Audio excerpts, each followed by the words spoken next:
Beleza, pessoal? Nesse vídeo aqui eu vou estar falando um pouco sobre educação não violenta. A gente ainda está vendo os fundamentos da CNV, e nesse vídeo a gente vai estar justamente aprofundando nessa parte dos princípios da CNV e da relação que para mim é totalmente lógica entre comunicação não violenta e educação, né? Inclusive eu deixo assim essa pergunta já para a gente pensar, que é: será que a gente pode ter educação de verdade violenta? Será que a violência educa, né? O que é educação, afinal de contas, né? Então, esses assuntos eu vou estar trazendo aqui para essa apresentação.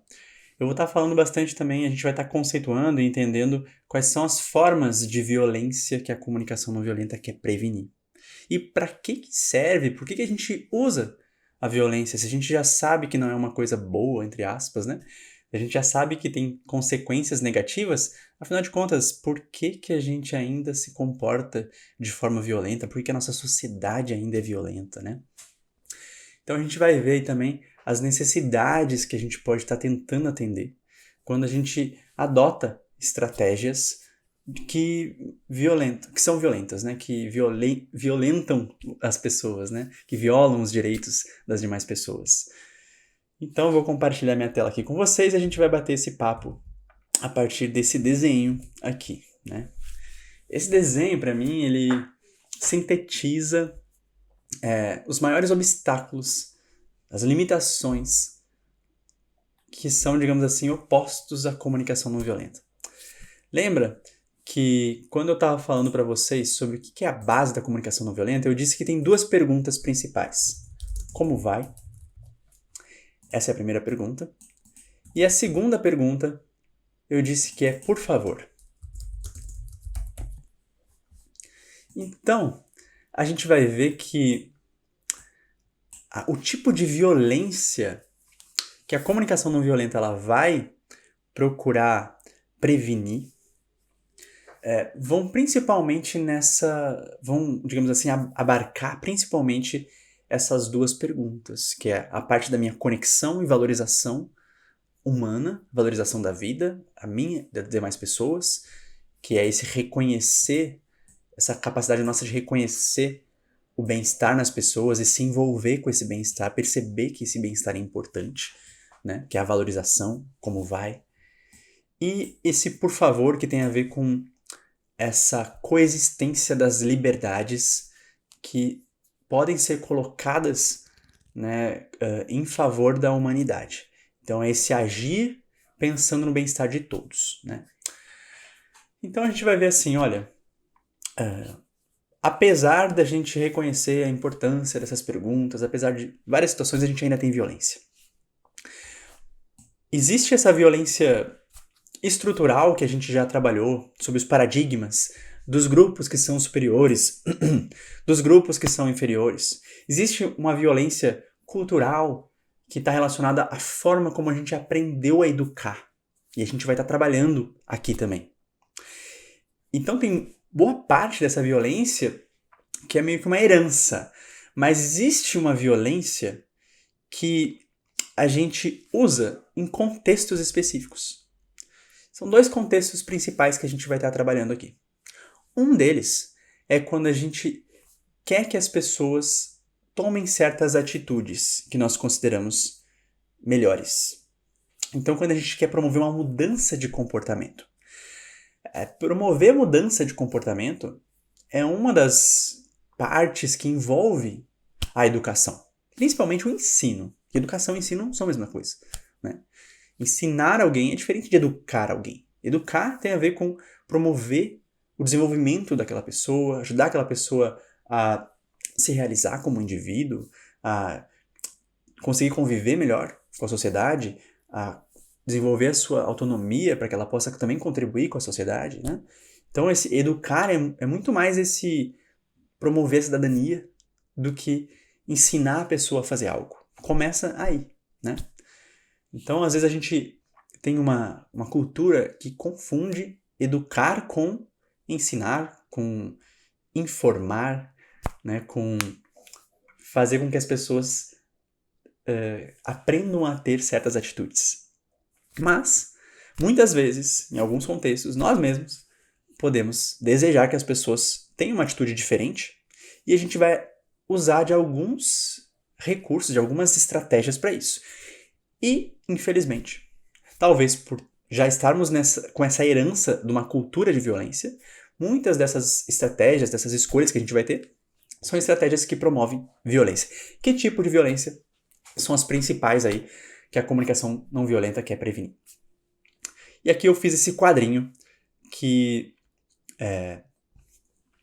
sintetiza as principais formas de violências que são o oposto, digamos assim, dessas perguntas. Por exemplo, nesse lado aqui direito, eu coloquei esse coraçãozinho, né, partido, e aqui eu trago alguns elementos que estão relacionados à nossa conexão, do como vai, esse perceber, essa autoempatia, né, essa compreensão, a autoconexão, né?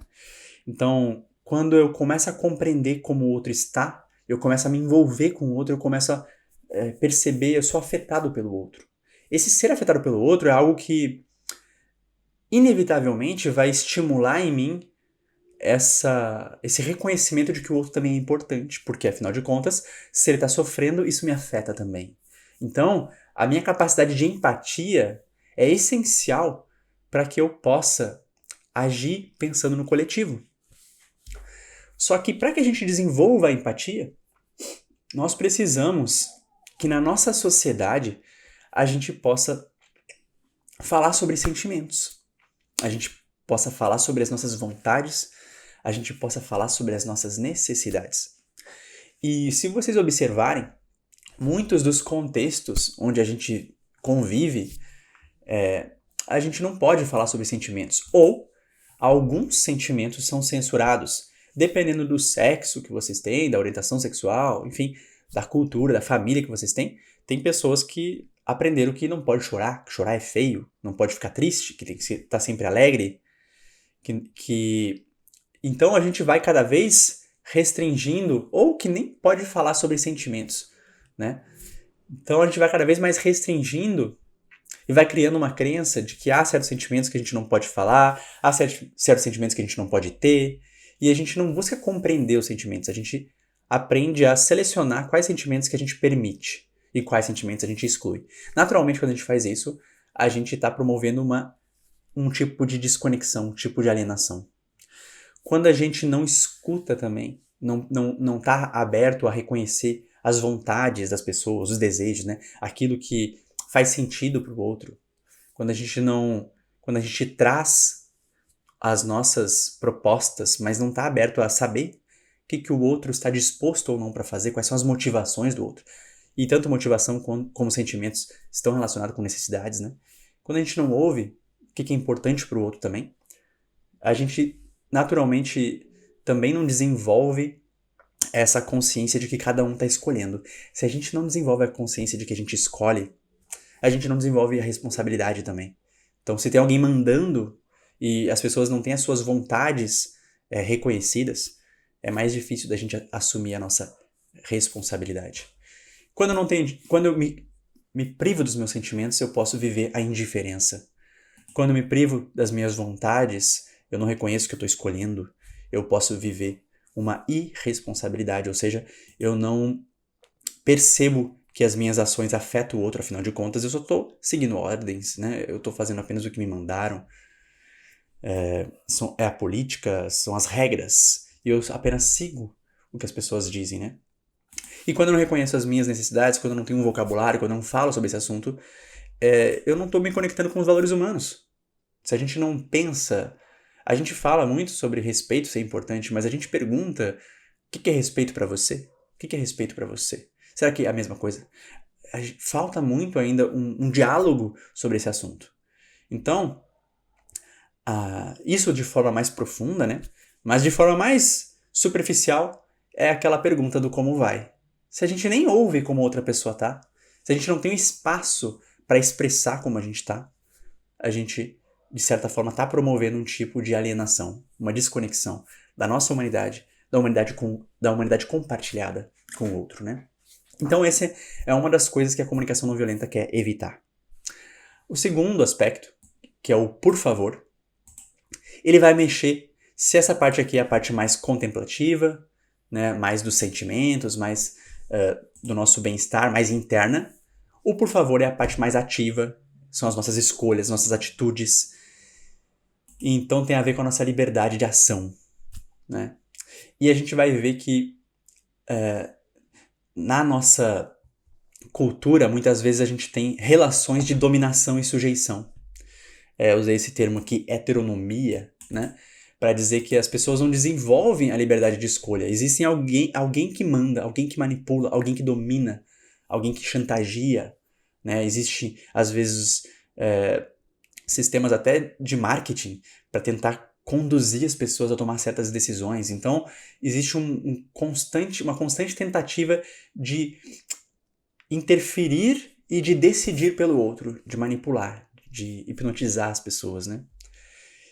E às vezes é por mecanismos de punição. Se você não fizer isso, você vai sofrer uma consequência.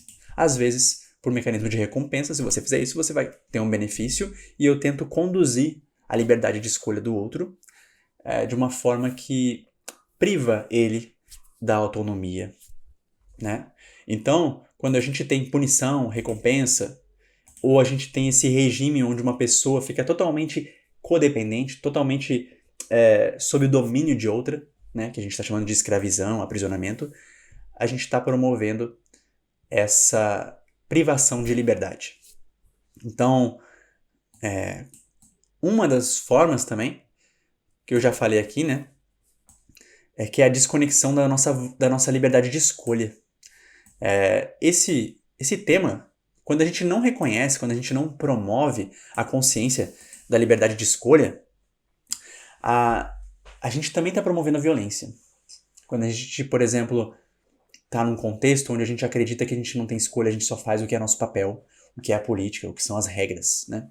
Uma vez eu estava num workshop, né, de comunicação não violenta, numa oficina, e tinha um monte de pessoas de diversas idades. E aí eu decidi fazer um exercício para a gente pensar sobre a nossa consciência de liberdade de escolha.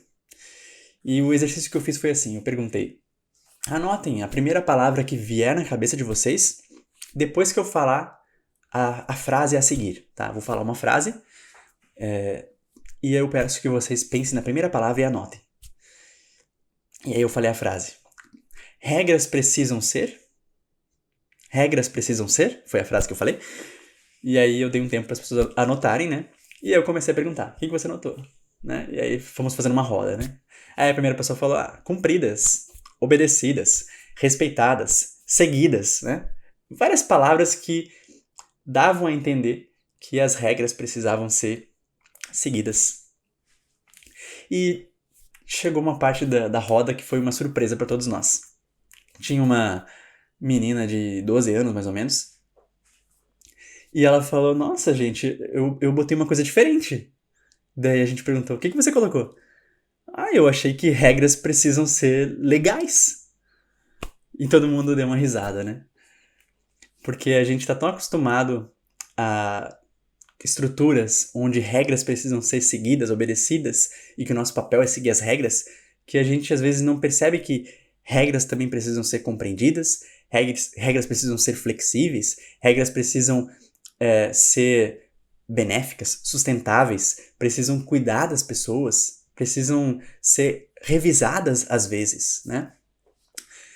Então, um exemplo do que pode acontecer quando a gente não reconhece o nosso papel, de que mesmo quando tem regras, a gente também precisa questionar essas regras, a gente precisa avaliar se a gente realmente está disposto a seguir essas regras, se as regras estão alinhadas ao que cuida ou não da vida, né?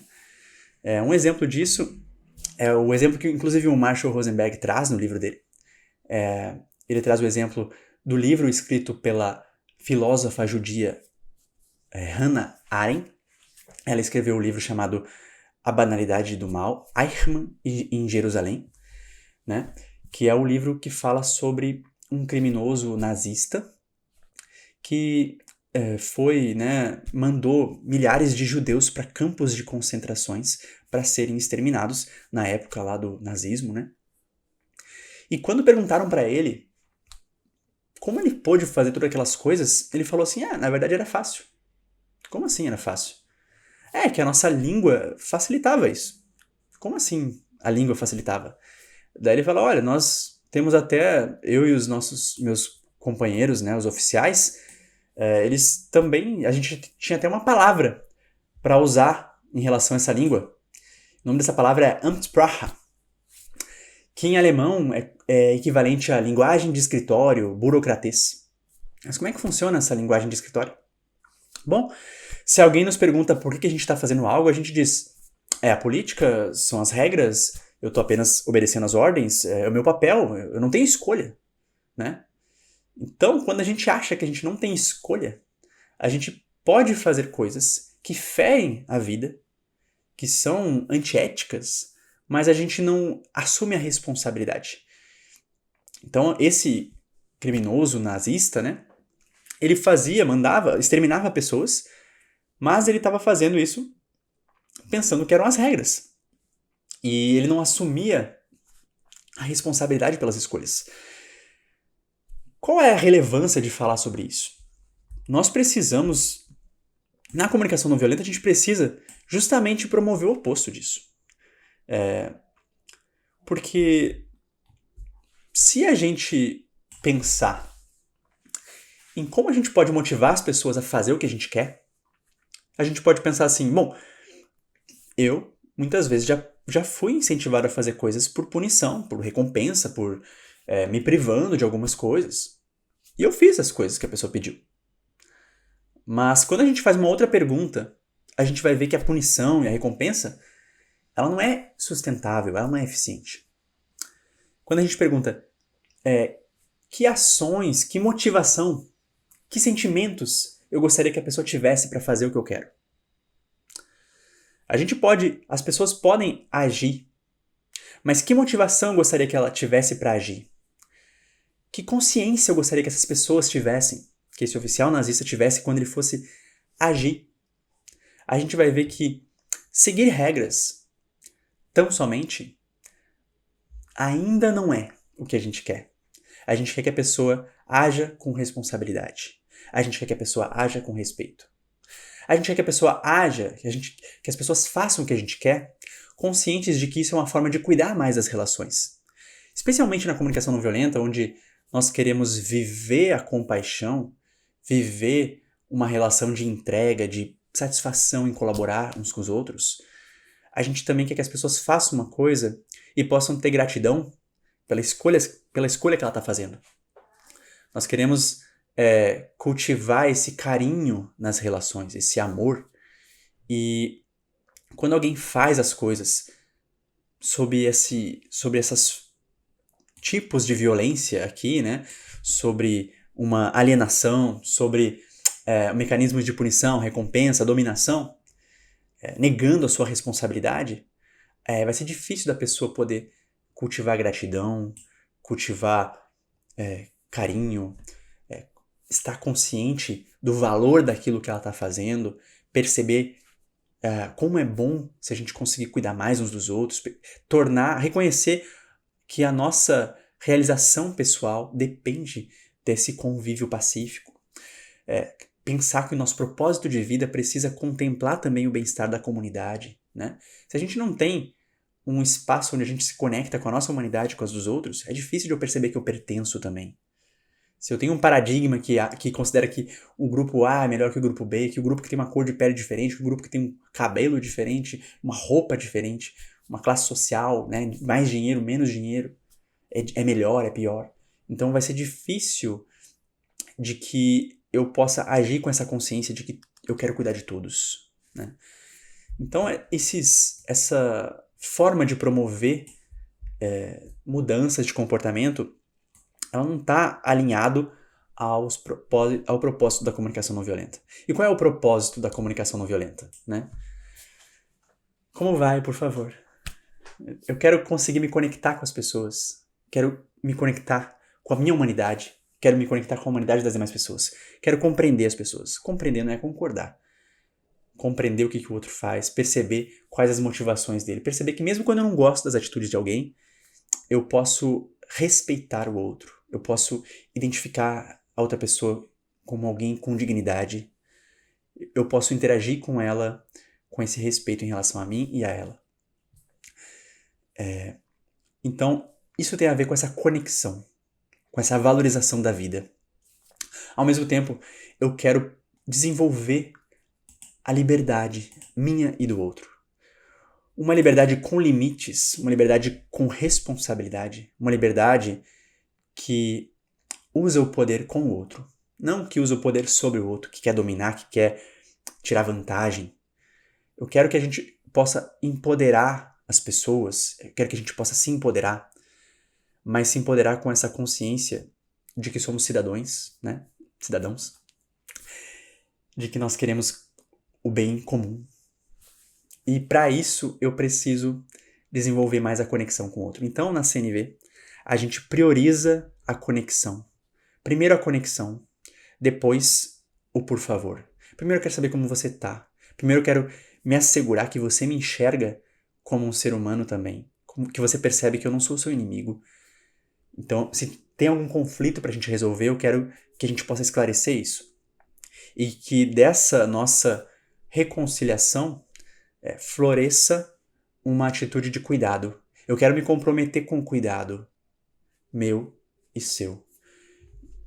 Na comunicação não violenta, a gente entende que quando nós estamos conectados à vida e nós temos poder de ação, liberdade, de escolha, oportunidades, se nós estamos conectados à vida, nós vamos agir pensando no respeito, no cuidado mútuo, e nós vamos fazer do cuidado com o outro um propósito de vida. Mas para isso eu preciso de uma cultura de valorização da vida, de uma cultura de valores humanos, de uma cultura de respeito, de empatia. E isso é diferente de tentar mobilizar as pessoas por violência. Então, onde é que a gente chega aí com essa educação? Se a gente pensar na educação no aspecto de ensino, se a gente pensar na educação no aspecto de desenvolvimento humano, a gente vai ver que nós precisamos cada vez de mais compreensão, de mais respeito, de mais empatia e desse empoderamento com responsabilidade, né? Agora, se a gente pensar nesse aspecto que muitas vezes a gente usa a violência como alternativa, que é quando eu quero que alguém faça o que eu gostaria, quando eu quero que alguém faça o que eu acho que é certo, eu posso usar a violência? Eu posso usar punição? Posso usar recompensa? Posso. Nós mesmos já fizemos algumas coisas para as pessoas, porque se a gente não fizesse, a gente não ia ganhar algum presente, se a gente não fizesse, a gente ia apanhar. Funciona. Mas isso não promove o tipo de consciência que a gente precisa promover. Então aqui eu vou trazer, por exemplo, uma relação entre dois tipos de pedagogia. Uma pedagogia tem o foco na produtividade, na pessoa entregar o que eu gostaria, agir de acordo com o que eu acho que é certo. Eu quero que a pessoa, digamos assim, eu quero condicionar o comportamento do outro. Eu quero que ela responda da forma que eu acho que é certo. Essa é uma das coisas que eu posso esperar do outro quando eu tento ensinar ele algo. E se eu estou esperando isso do outro, eu posso usar punição e recompensa tranquilamente. Agora, se o que eu espero do outro é que ele desenvolva a responsabilidade, que ele desenvolva a autonomia, que ele desenvolva a humanidade dele, que ele se importe com os outros, talvez eu vou precisar colocar o foco não na produtividade, não na pessoa fazer o que eu quero, mas na pessoa fazer o que tem sentido, na pessoa fazer o que cuida mais dos valores dela, sabendo que os nossos valores, a minha necessidade de respeito, não é apenas de ser respeitado, mas de viver também o respeito na relação com os outros. Quando a gente se conecta com os valores humanos, a gente percebe que cuidar das nossas necessidades não significa egoísmo. Quando eu cuido do que é importante para mim, isso envolve também o cuidado com o outro. A minha necessidade de inclusão não é só de ser incluído, é de incluir o outro. A minha necessidade de escuta não é só de ser escutado, é de escutar o outro também. Então, o processo da empatia que a gente pode desenvolver, ele é um processo que naturalmente me leva a pensar no outro. Então essas são... A gente começa a partir disso a delinear quais são esses princípios por trás de uma educação não violenta, que é a única educação que efetivamente educa, que efetivamente promove o desenvolvimento da pessoa, a humanização, a capacidade dela de pensar no coletivo, né, e de usar a liberdade dela com responsabilidade. É diferente de instrução, é diferente de condicionar o comportamento. Se o meu foco é apenas a produtividade, que a pessoa faça o que eu quero, responda da forma como eu acho que é certo, eu posso usar punição e recompensa ou reforço. Reforço é uma palavra aí da psicologia, né? Que é parecido com recompensa, mas ela tem algumas diferenças. Eu coloquei aqui no lado essas diferenças para a gente entender. Punição, dentro da psicologia, a gente tem a punição positiva e a punição negativa. Não significa que uma é boa e outra é ruim. Esse positivo e negativo significa incluir ou retirar um estímulo. A punição positiva significa eu incluo um estímulo de dor no outro. Por exemplo, se você não fizer o que eu quero, eu vou te puxar a orelha. Ou se você fez uma coisa que eu não gostei, eu te puxo a orelha para você aprender que isso é errado. Esse é um tipo de punição. Dentro do contexto da educação, às vezes a gente usa notas como punição. Eu vou te dar uma nota baixa, você vai ficar de recuperação, e eu uso esse poder, né, de avaliação como uma forma de provocar um tipo de sofrimento no outro, né? De tentar incentivar outra pessoa por medo.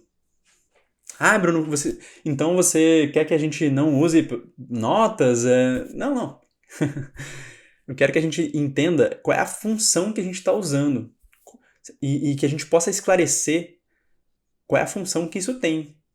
Né? A avaliação está sendo usada no sentido de punição ou no sentido de validar que um conhecimento está sendo desenvolvido em equipe? E dentro daquela consciência de corresponsabilidade que a gente traz aqui, a gente precisa pensar como, quando alguém tem uma dificuldade de tirar uma nota boa, vamos dizer assim, a gente pode pensar, essa pessoa não se esforça. Esse é um dos lados. A gente também pode pensar, existe uma forma diferente de ajudar essa pessoa a aprender, e a forma como eu estou trazendo ainda não dialoga com o que é interessante para ela. Esse é um outro lado que eu posso olhar. E eu posso também olhar para o outro lado, que é pensar assim, como a família dessa pessoa está ajudando ela a ter suporte para estudar? Como é a relação familiar? Como é a relação de estrutura de amigos? Será que essa pessoa está passando por alguma dificuldade na vida dela? Como a sociedade está apoiando a família dela? Como a sociedade está apoiando ela? Ela tem alguma necessidade de inclusão que eu não percebi? Então a gente vai novamente percebendo a complexidade dessas relações e vai vendo que uma nota baixa não indica um ser humano imperfeito, um ser humano que não é capaz, ruim. Ela pode servir de indicador de que nós precisamos cuidar mais dessa situação aqui. Mas se a gente olhar o estudante como problema, a gente não está exercitando esse olhar sistêmico que a comunicação não violenta quer que a gente olhe. Né? Então que a gente possa entender a função de usar avaliações, mas que a gente perceba que a prova não prova que o estudante sabe ou não sabe. Às vezes uma nota baixa pode indicar uma necessidade de um outro tipo de cuidado. Às vezes a pessoa está com um problema de relacionamento íntimo. E aquilo está desestruturando e dificultando para que ela consiga ter motivação de estudar. Mas ela aprendeu que tem que estudar. E ela não estuda pela motivação de se desenvolver. Simplesmente porque a sociedade empurra ela para isso. Tem muita coisa para a gente pensar sobre o modelo de educação. Né? Mas enfim, voltando aqui para esse tópico. Punição e reforço. A punição seria isso. Eu incluo um estímulo de dor, ou eu retiro um estímulo de prazer. Se vocês não realizarem, se vocês responderem de uma forma que eu não gosto, se vocês fizerem tal coisa, vamos ficar sem recreio, né? Ou vocês vou retirar uma nota de toda a turma, enfim. Eu vou tentar jogar novamente com coisas que trariam mais tranquilidade, mais conforto para aquela pessoa, eu vou tentar retirar. Isso são modelos de punição. Modelos de reforço parece uma coisa positiva. A gente vai ver aqui que não é positivo, não é sustentável. Por mais que seja... E aqui eu estou usando a palavra positivo no sentido de contribuir para o bem-estar, promover educação, tá? Então a gente vai ver que reforço geralmente as pessoas olham com bons olhos, né? E a gente acha que, poxa, mas reforço parece uma coisa boa, né? Recompensa parece uma coisa boa. Se a pessoa faz uma coisa que eu gosto, eu aumento a mesada. Ou eu retiro um estímulo de dor. Você não vai precisar fazer as tarefas domésticas, né? Se você fizer da forma como eu gosto, você não precisa entregar o trabalho X, né? Ou eu vou deixar vocês ficarem mais tempo no recreio. Não sei, tô inventando aqui algumas coisas. Mas a gente vai ver que essa motivação, por mais que ela possa trazer algum bem-estar, isso é diferente da pessoa se motivar pela vontade dela de cuidar mais de alguém, de aprender mais porque aquele assunto é importante para ela. Isso não significa que a gente não possa ter momentos de celebração, da gente parar e perceber o quanto que aquela atitude foi importante pra gente e a gente fazer uma atividade de integração, de lazer, de prazer. Mas quando eu coloco a condição, nós só vamos parar para celebrar se vocês tiverem um resultado que eu quero. Aí a gente está vendo que nós não estamos realmente celebrando, nós estamos tentando reforçar um comportamento. Qual o problema disso? É justamente o que eu vou estar trabalhando agora. Quando eu trabalho com reforço ou punição, o que motiva a pessoa, o incentivo, não é um incentivo intrínseco, ou seja, algo que tem sentido para a pessoa. É um incentivo extrínseco. É alguém de fora dizendo o que tem valor. Como é alguém de fora, só vai ter valor se a presença da pessoa que define se aquilo é bom ou ruim está ali. Se eu não estiver ali, a pessoa não tem mais aquela mesma motivação, não tem mais razão para fazer o que eu quero. Se eu crio um acordo aqui de que a gente vai falar de uma certa forma, que a gente não vai usar certas palavras aqui na turma, porque isso pode promover exclusão, e se eu digo assim, se vocês falarem isso na minha frente, vocês vão receber uma advertência, talvez as pessoas na minha frente elas não façam isso. Mas, quando eu não estiver presente, nada impede que a pessoa faça. Nada impede que na intimidade dela ela continue pensando daquela forma. Então, por mais que a gente tente criar mecanismos de controle externo, a mudança que realmente educa, ela é interna. O que a comunicação não violenta quer? Ela quer que se a gente quer escolher uma forma diferente de falar com algum colega, eu quero que essa minha escolha seja pensada em como eu cuido mais do outro, como eu promovo mais a inclusão. Se possível, que eu compreenda o contexto daquela pessoa, o que ela já viveu, quais são as dores que ela tem em relação àquele assunto, quais foram as experiências dela, para que eu possa me apropriar dessa nova forma de agir para cuidar dessa pessoa, porque eu me realizo como ser humano quando eu cuido mais do outro. Quando a gente consegue criar integração num grupo, e quando isso vira um valor daquele grupo, quando o valor é cuidar uns dos outros, o valor é garantir a inclusão, o valor é verificar se todo mundo está bem naquele contexto, naturalmente essa responsabilidade de cuidar mais da turma, de cuidar mais das relações, ela floresce. E eu não preciso de mecanismos de punição e de recompensa. Eu não preciso dar uma nota maior, não preciso dar uma estrelinha, eu não preciso elogiar a pessoa porque ela fez. Eu posso celebrar aquela atitude com a pessoa sem definir se ela é boa ou se ela é ruim.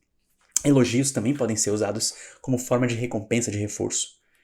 Um tipo de reforço, né, psicológico, mas que ainda não promove autonomia, ainda não levam para a pessoa a consciência de que o valor dela não depende do que ela faz. Nós queremos viver numa sociedade onde todas as pessoas são valorizadas, independente se elas produzem ou não. Nós precisamos entender que nós temos 2 estágios principais na nossa vida e vários estágios intermediários em que nós dependemos mais dos outros. Quando a gente está na infância e quando a gente está mais no fim da nossa vida. E ao longo desse período, em vários momentos onde a gente fica doente, por exemplo, tem momentos em que a gente fica totalmente dependente. Se o nosso valor estiver na nossa produtividade, nós vamos desenvolver uma depressão profunda quando a gente começar a perder certas capacidades. E todo mundo vai perder capacidades. É inevitável, né? Porque é natural. Declínio cognitivo quando a gente vai ficando velho, quando a gente fica doente, a gente vai perdendo algumas capacidades, a gente fica imobilizado por algum tempo. A própria pandemia, certos contextos sociais podem impedir que a gente exerça certas funções que a gente exerce com desenvoltura, com prazer. Então, se a gente significar que o valor das pessoas depende do que elas fazem, a gente vai estar sempre numa busca por um perfeccionismo, numa cultura que gera uma competição em que algumas pessoas valem mais do que as outras e quem tem a maior nota vale mais do que os outros, merece ser mais amado, mais respeitado, merece ganhar mais benefícios e privilégios. Na comunicação não violenta, a gente quer fazer uma inversão dessa consciência de que quem tem mais pode mais e é mais beneficiado. A gente quer entender que quando a gente está conectado na humanidade, quem tem mais, cuida mais. Quem é mais privilegiado pode usar os seus recursos em favor da humanidade. Mas isso só é possível se a gente inverter essa pedagogia. Em vez de eu ter uma pedagogia com foco em produtividade, em instrução, em profissionalização tão somente, a gente precisa levar a humanização. O que é importante para mim? O que é importante para o outro? A empatia. Como a outra pessoa se sente nesse contexto? Qual a história dela? Qual a experiência de vida dela? Às vezes a gente tem conversas sobre qual é o tipo de palavra que a gente deve usar, como é que é politicamente correto de eu tratar alguém. E tudo isso podem ser formas e regras que a gente pode criar, mas não necessariamente isso vai mudar a nossa forma de pensar em relação aos outros. Então eu posso seguir uma regra e não usar mais uma palavra. Eu posso não chamar mais alguém de, sei lá, de negro. Porque se eu chamar de negro eventualmente alguém, essa pessoa pode achar que eu tô sendo racista. Mas em alguns grupos, tem pessoas que se orgulham por serem negras. E não é a palavra necessariamente que vai determinar a minha relação com essa palavra. O significado que eu estou dando. Se eu uso a palavra negro para excluir alguém, para ser pejorativo com o outro, para tentar discriminar o outro, é o uso que eu estou dando para essa palavra. Então não adianta a gente criar regras, eu preciso pensar qual é o valor que eu dou para o ser humano, qual é o valor que eu dou para essa pessoa, independentemente das palavras que eu uso. Eu quero sim aprender a usar palavras que cuidam mais do bem-estar das pessoas. Se tem uma forma que vai cuidar mais da sua inclusão, eu quero aprender. Qual é a forma como você quer ser tratado? Se você tem um gênero diferente, de que forma você prefere ser chamado? Eu quero aprender com você. Não adianta eu simplesmente criar regras e acordos se eu não reconhecer como você se sente nesse contexto. Como eu posso aprender com as suas diferenças? O que é respeito para você? Né? Então, percebam que é impossível a gente ter uma educação se a gente não tiver diálogo, se a gente não tiver conexão, se a gente não tiver empatia, se a gente não puder desenvolver a gratidão, a compaixão. Enquanto que a justiça, que a pedagogia com foco em produtividade, ela usa a culpabilização, a sedução, a manipulação, a tentativa de convencer o outro, a pedagogia da comunicação não violenta, ela quer convidar a pessoa a pensar no que é importante para ela. Quais são os valores humanos que você quer cultivar? O que você gostaria que tivesse nesse grupo aqui para que você se sentisse seguro? Para que você saiba que a sua identidade é reconhecida e valorizada? O que nós podemos fazer para que você esteja bem aqui? Então, é um tipo de relação que realmente se importa com o outro. Com certeza isso vai requerer muito mais conexão, muito mais aprendizado sobre a vida uns dos outros do que necessariamente a forma certa de fazer as coisas. Além disso, a pedagogia baseada em punição e recompensa, ela está relacionada com essa questão da irresponsabilidade, porque o outro não é responsável pelo que ele faz, afinal de contas ele só tem que seguir regras. A CNV, a comunicação não violenta, ela quer que as pessoas desenvolvam essa consciência de que elas escolhem. A pedagogia baseada em produtividade, para ela é interessante a alienação, porque ela não quer que as pessoas tenham sentimentos. Afinal de contas, bons soldados não sentem a dor da outra pessoa que ela está matando, né? Eu não quero que a pessoa se conecte com o desconforto dela, que se dane, entre aspas, né? Se ela tá com um problema em casa, eu quero que ela termine o trabalho. Tem um prazo, né? Então, quanto mais a pessoa nega os seus sentimentos, quanto mais ela consegue ficar anestesiada em relação às preocupações, melhor.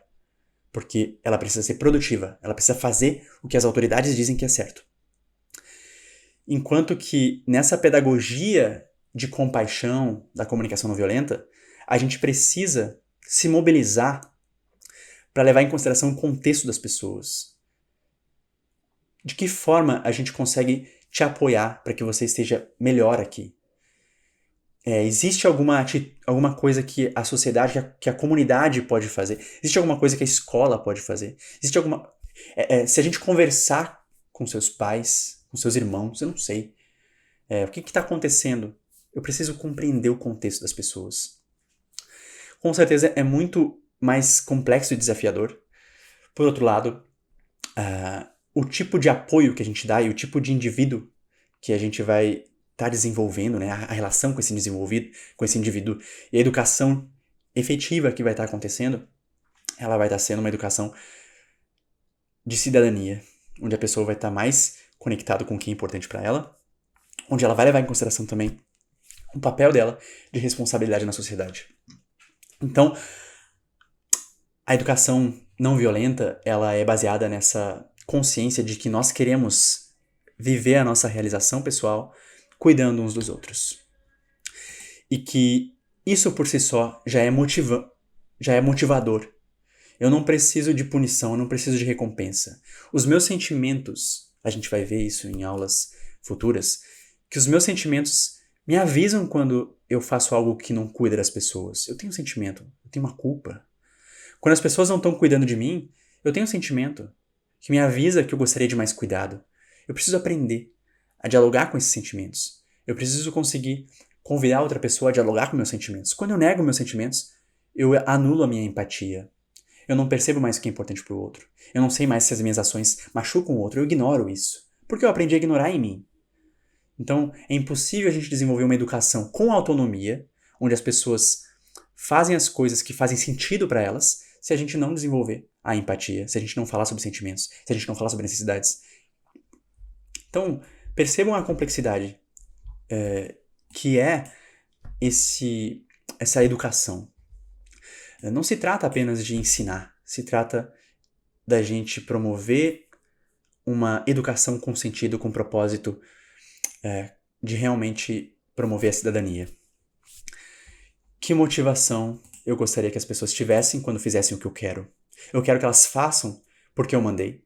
Eu quero que elas façam porque se elas não fizerem, elas vão ser culpadas. Se elas não fizerem, elas não vão ser acolhidas. Se elas não fizerem, elas não vão ter um trabalho digno e elas correm o risco de, sei lá, de serem excluídas na sociedade, de serem infelizes porque elas não vão ter bens materiais. É essa motivação que eu quero que as pessoas tenham. Na CNV, a gente quer que as pessoas sejam motivadas pela consciência de que a coisa mais prazerosa que a gente pode fazer é desenvolver a nossa capacidade de cuidar uns dos outros. É viver essa relação de valorização mútua e de cuidado mútuo. E para isso a gente precisa promover a compaixão, o amor, a responsabilidade, reconhecer a nossa interdependência, sair dessa lógica de ganha-perde e de que para que alguém faça alguma coisa para mim, eu preciso cobrar a pessoa. E a gente perceber que a gratidão é uma coisa que a gente multiplica, que a gente compartilha. Se você faz algo para mim e eu agradeço, não significa que eu estou em débito. Significa que eu celebro a sua atitude para cuidar da vida. Isso é importante para mim. Você não precisa ficar achando que está em débito comigo, porque eu agradeço para você. E eu posso dizer eu também agradeço quando alguém me agradece. Porque nós estamos criando uma relação de desenvolvimento da nossa humanidade. Então eu gosto de brincar que a punição e a recompensa, quando eu tento incentivar o outro por meio da dor, se ele não fizer, ele não vai ganhar alguma coisa, ou se ele fizer, ele precisa fazer aquilo para ele ser valorizado, são lados da mesma moeda. Ainda que a pessoa faça por recompensa, ela não está desenvolvendo essa essa consciência do valor daquilo que ela está fazendo. Ela não está fazendo aquilo porque ela quer viver o respeito na relação. Ela está fazendo porque ela precisa ganhar uma recompensa ou porque ela não quer ser punida. Ela só vai fazer aquilo na minha frente porque aquilo não é um valor para ela. Se ela não fizer, ela vai ser descartada, ela vai ser excluída. Então ela precisa fazer porque senão ela não vai ser valorizada. Não é uma motivação de consciência de que essa é uma forma digna de viver. Então, essa é a complexidade da educação não violenta, né? Nós queremos que as pessoas tenham autonomia. Nós queremos que a pessoa tenha autonomia, mas que ela esteja conectada com a humanidade dela. E para isso, punição e recompensa, ou punição e reforço, não são estratégias sustentáveis. A tentativa de manipular o outro, de culpabilizar, não são estratégias sustentáveis. Então eu preciso evitar que nas minhas falas a pessoa seja motivada pela culpa, seja motivada pela crença de que ela não tem escolha. Eu preciso evitar que a pessoa seja motivada para ganhar uma recompensa externa. Eu quero que a pessoa faça as coisas percebendo que ela está tomando decisões que convergem com o que tem mais sentido para ela, com o que cuida mais da humanidade. Porque essa é a forma mais autêntica que a gente tem de viver. Vivendo essa satisfação de cuidar uns dos outros. Então, a síntese dessa parte aqui, né, da necessidade de educação que a gente tem, é entender que educação não é o mesmo que ensino tão somente, que instrução. Se a gente quer que as pessoas ajam e que elas realmente pensem no que é importante, que essa educação seja algo de dentro para fora e não de fora para dentro, que elas desenvolvam autonomia, que elas desenvolvam responsabilidade, a gente precisa promover conexões humanas, a gente precisa dar um espaço para a autonomia dela florescer, a gente precisa criar relações de confiança, a gente precisa criar acordos para prevenir a violência, a gente precisa escutar o que é importante para você, o que é importante para mim, a gente precisa de diálogo. Não adianta chegar com coisas prontas, porque cada ser humano é único, cada ser humano tem experiências únicas, a gente precisa construir essas relações. E tudo isso é o que a gente vai estar vendo nesse curso. Todos esses princípios que eu estou trazendo aqui, eles vão ser abordados com exemplos práticos do que a gente pode fazer para promover isso. Então, apesar de parecer complexo, apesar de parecer até utópico, eu gostaria que vocês, né, dessem esse voto de confiança e se permitissem aprofundar para a gente ver isso juntos, tá? Para finalizar essa apresentação, que eu sei que está bastante densa e profunda, pelo menos para mim, eu quero falar sobre uma outra utilidade, uma outra razão para a gente usar a violência, que é para tentar atender uma necessidade nossa de justiça. Muitas vezes a violência ela vem como uma forma de tentar promover justiça por meio da vingança. Porque se alguém me belisca, né? Se alguém me trata de uma forma que eu não gosto, se alguém me ofende na frente dos outros, às vezes para que a pessoa consiga me compreender, saber que aquilo foi desagradável, uma das formas possíveis é eu ofender ela também, é eu beliscar ela. Se eu devolver para ela aquele estímulo, é possível que ela vai perceber que aquilo ali não é agradável. Por trás disso, eu tenho uma necessidade de empatia. Se eu devolvo para outra pessoa aquilo que ela fez para mim, eu também interrompo, eu crio um limite, né? Eu estabeleço o fim daquela atitude daquela pessoa em relação a mim. Isso é importante. Eu não quero que aquela pessoa continue com aquela atitude em relação a mim. Eu acredito, né, que quando eu dou troco para a pessoa, na vingança, né, eu acredito que a pessoa não vai mais fazer isso. No fundo, que eu gostaria que a pessoa tivesse uma consciência e uma responsabilidade na relação comigo. E talvez, às vezes, com a vingança, eu tento semear isso. Eu gostaria que a pessoa me obedecesse e que ela percebesse que eu tenho poder e respeitasse os meus limites. Por trás disso, né, às vezes eu incentivo a outra pessoa a me obedecer e ela pode fazer isso por medo. Na comunicação não violenta, a gente quer que a pessoa tenha respeito e compreenda os nossos limites e que ela perceba a nossa liberdade e a gente consiga exercitar a liberdade um com o outro, só que respeitando o limite um do outro. Então eu quero que a pessoa tenha responsabilidade, né? E por fim, a gente tem às vezes uma cultura do ganha-perde e do débito, né? Se você faz uma coisa pra mim, você fica em débito comigo, né? E às vezes a gente tem... É tão forte essa cultura de débito que a gente acredita que a vingança é uma forma de restaurar, de tornar equivalente, de promover a igualdade naquela situação. E na comunicação não violenta a gente quer restaurar também o que aconteceu. Só que a forma como a gente quer restaurar é, se você quebrou algo, vamos construir junto algo, para que eu possa ter a minha restauração. Vamos pensar em uma forma de restaurar essa minha perda.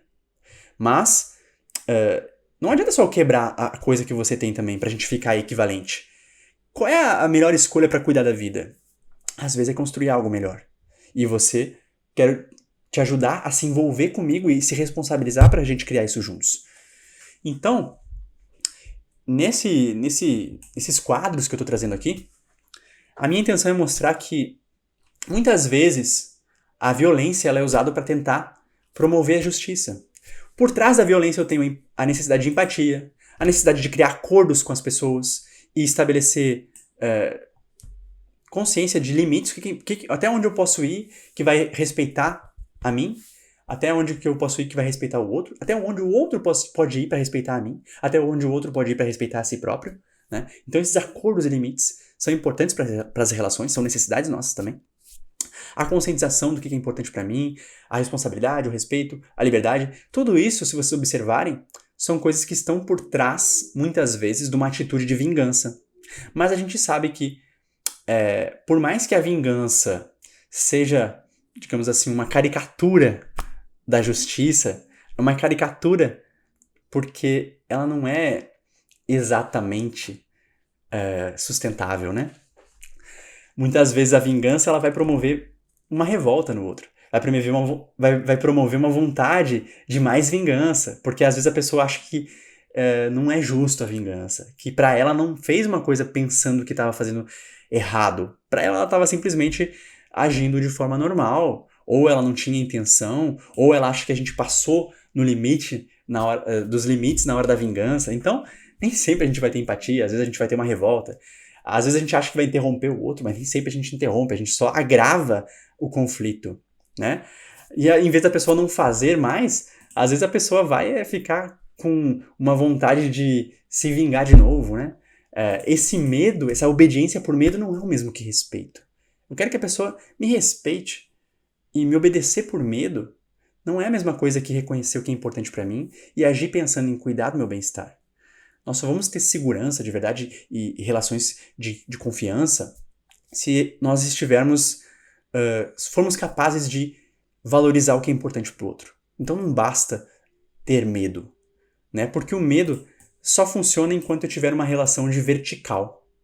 Quando eu saio daquele meu papel de autoridade e eu não apresento mais uma ameaça aos benefícios do outro, às vezes essa pessoa agora é eu que vou ter medo dela.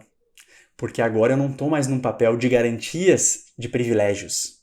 Então, a gente vê essa inversão. Agora eu tenho medo da pessoa. Afinal de contas, antes eu usei meu poder sobre ela. E agora eu temo que ela possa querer se vingar. Então, essa obediência pelo medo, ela não é sustentável, né? E essa forma de restaurar o problema, promovendo a replicação da dor, né? Que infelizmente a gente vê que esse modelo de justiça pela vingança é o nosso modelo de justiça penal, né? E a gente vê que isso não promove a educação, não promove o respeito, né? As cadeias que a gente tem no nosso Brasil, elas infelizmente são agravam mais a criminalidade, porque às vezes uma pessoa está ali por um contexto, foi presa ali por uma questão de droga, por exemplo, usou uma droga, e para ela sobreviver naquela cadeia, ela tem que entrar para uma facção. Porque se ela não entrar numa facção, ela não vai sobreviver ali. E ali, a forma como as pessoas estão interagindo, por não ser um ambiente que promove necessariamente a restauração, a humanização, mas sim muita repressão e muita penalidade, a pessoa precisa aprender a respeitar e a ficar em níveis hierárquicos e seguir as regras e assim por diante. Então, a gente vai vendo que nós não temos um processo que realmente vai na raiz do problema da violência. A raiz do problema da violência não é a falta de punição, não é a falta de recompensa, é a falta de humanização. E a comunicação não violenta trabalha, né, a humanização. E esses princípios que a gente está vendo aí, de se conectar com a humanidade nossa e do outro, desenvolver a liberdade com responsabilidade, é o que nós vamos estar trabalhando nesse curso. Eu espero que essa apresentação aqui tenha dado para vocês uma ideia do quão distante que a nossa sociedade está, né, desse modelo de educação, mas que ao mesmo tempo, o primeiro passo para a gente reconhecer e desenvolver uma competência é descobrir que a gente ainda não sabe. Porque enquanto a gente acha que já sabe, a gente não tem o que aprender, né? Então, quando eu descubro que eu não sei o que é respeito para você, porque para saber eu preciso me conectar com a sua experiência de vida, eu percebo que eu tenho a aprender sobre respeito. Se eu acho que eu já sei tudo sobre respeito, eu não tenho mais espaço em mim para descobrir novas formas de respeitar. Então, nessa apresentação aqui, a minha esperança, né, é que vocês possam perceber que nós ainda não temos um modelo de educação sustentável e que a gente ainda tem coisas para melhorar na nossa sociedade. Educação aqui não é só no sentido de instrução, de profissionalização. É no sentido de promover a humanização, promover a cidadania, promover o desenvolvimento pleno das pessoas. E para que a gente possa desenvolver esse desenvolvimento pleno, né?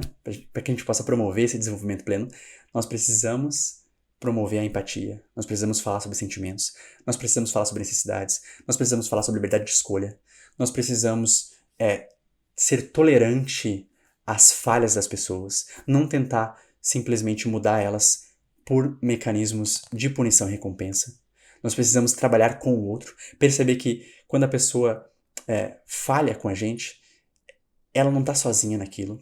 Ela tem uma rede de influências, ela tem as referências dela de educação, ela tem a referência dela de ética, ela tem as referências dela de brincadeiras, ela tem a expectativa do contexto social onde ela tá, de como é que ela vai ser bem-sucedida. Ela tem uma cobrança social, muitas vezes, para que ela seja perfeita, para que ela atenda certos critérios, para que ela tenha um corpo X, para que ela tenha a aparência X, para que ela possa se relacionar de uma certa forma, para que ela tenha a nota X. Então, toda essa pressão que a nossa sociedade faz para que o indivíduo possa ser valorizado, tudo isso, o contexto sistêmico, o contexto das relações daquela pessoa, o contexto da forma como ela se relaciona com ela, tudo isso está em jogo.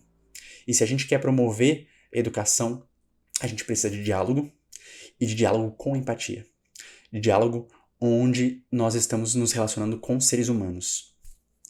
Esse modelo de educação por hierarquia, onde uma pessoa precisa ser superior à outra e consegue usar de privilégios que ela tem para forçar o outro a fazer o que a autoridade quer, não vai funcionar, cada vez mais não vai funcionar para a nossa sociedade que está emergindo, para essa nova geração que está emergindo, que tem cada vez mais autonomia, que acessa na internet e encontra respostas e consegue falar com pessoas e que exercita a sua autonomia desde cedo, desde pequeno. Então, quanto mais a gente vai se empoderando na capacidade nossa de exercitar nossa autonomia, mais insustentável vai ser viver num regime de educação onde as autoridades olham para as demais pessoas como pessoas inferiores. Cada vez mais a gente precisa exercitar o poder com os outros, porque essa visão vertical de que tem pessoas que são melhores e outras piores, essa visão de que alguém tem que controlar o outro, cada vez mais ela vai ser insustentável. E hoje, boa parte do nosso sofrimento mental, boa parte das ideações suicidas que a gente tem, boa parte dos homicídios que nós temos, elas não refletem indivíduos com problemas mentais particulares, elas refletem um sistema que ainda não promove uma educação sustentável. E algumas pessoas não estão tão sedadas e essas pessoas que não estão sedadas, que não estão tão robotizadas, né? Que não entraram nessa máquina de produção em série de como o ser humano tem que obedecer a autoridades, essas pessoas, elas vão manifestar sintomas de uma cultura que ainda não é sustentável. Então, a comunicação não violenta e esse trabalho aqui tem como objetivo que a gente possa despertar essa nossa consciência de responsabilidade, de exercitar o poder com as pessoas, de estar junto com o outro nos conflitos. Isso vai requerer muita humildade da nossa parte, porque é mais fácil a gente se defender, se proteger, acusando o outro e pensando, aquela pessoa não se esforça, aquele lá é preguiçoso, aquele lá é muito reativo, é muito brigão. E a gente não perceber como essas pessoas estão precisando de certos cuidados que a gente ainda não está sendo capaz de oferecer. Como aquela pessoa não está sendo ouvida de uma forma que ela tem segurança de que ela pode falar sem gritar. Como aquela não está sendo apoiada de forma suficiente para que ela possa ter motivação. Como aquela lá não tem sentido e está vindo aqui simplesmente porque foi obrigada a vir aqui e ela não vê valor nisso que ela está aprendendo. E como a nossa sociedade como um todo cria padrões de ideais do que as pessoas devem seguir que não escutam o que é importante de fato para as pessoas. Então, se a gente não promover um espaço de diálogo, de onde a gente pode ser a gente mesmo e valorizar as nossas imperfeições, se a gente não tiver coragem para ser vulnerável, para estar com o outro, reconhecer que a gente não tem todas as respostas e poder conversar sobre isso e poder descobrir as respostas com o outro, se a gente não puder fazer isso, vai ser muito difícil da gente estar nesse papel de educador, porque se nós cobrarmos da gente ter as respostas, é provável que a gente vai estar reproduzindo esse sistema de punição e recompensa e a gente não vai estar sendo tolerante com as nossas imperfeições. E por isso que esse vai ser um dos temas aí principais que a gente vai estar abordando. O autorrespeito, a autoempatia, a autovalorização, para que a gente possa estender esse cuidado que a gente tem com a gente para as demais pessoas, ok? Mas esses assuntos a gente vai poder aprofundar em outros vídeos e eu agradeço por vocês estarem comigo até agora. Até breve.